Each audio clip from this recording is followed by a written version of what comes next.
l'inclusion totale de Monsieur le Président. Voilà, ça va jusque-là. Donc, Monsieur le Président, c'est le troisième point et je vais achoper là-dessus. Le troisième point, notre collègue Tafsir Choy a commencé à l'évoquer. Et le DSI, que j'ai félicité en lui disant en réunion de bureau, si vous faites de ce vieux bâtiment historique, qui est un patrimoine, je ne dis même pas national, mais panafricain, si vous en faites un immeuble intelligent, alors nous serons en phase et totalement en phase avec la modernité et je pense que c'est vers cela que nous allons aller. Alors j'en viens à nos conditions de travail. Je sais que Madame le questeur est très engagée à nous mettre dans les meilleures conditions de travail. Mais je vais vous faire une confidence.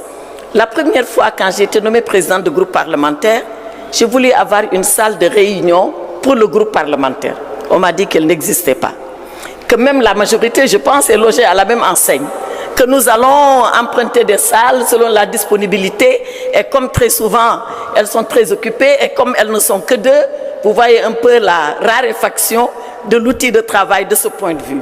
Alors, Monsieur le Président, je vais peut-être enfoncer des portes ouvertes, mais je vous engage, Monsieur le Président, à trouver ces salles fonctionnelles, polyvalentes, pour que nous puissions travailler dans d'excellentes conditions.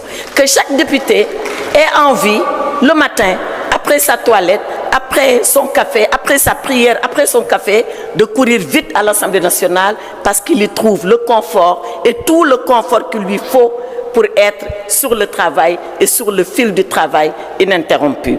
En tout cas, Monsieur le Président, félicitations pour ce que vous avez fait. Mes encouragements pour le futur. Et comme je l'ai dit, tant que vous êtes sur ce tempo, nous serons sur ce tempo avec vous, quelles que puissent être nos divergences politiques, quelles que puissent être parfois nos querelles de politique politicienne qui immanquablement arrivent dans un cénacle comme l'Assemblée nationale, qui est le lieu par excellence des contradictions et des batailles politiques. Mais pour l'Assemblée nationale, pour le Sénégal, pour la nation que nous représentons, nous serons à vos côtés. Je vous remercie.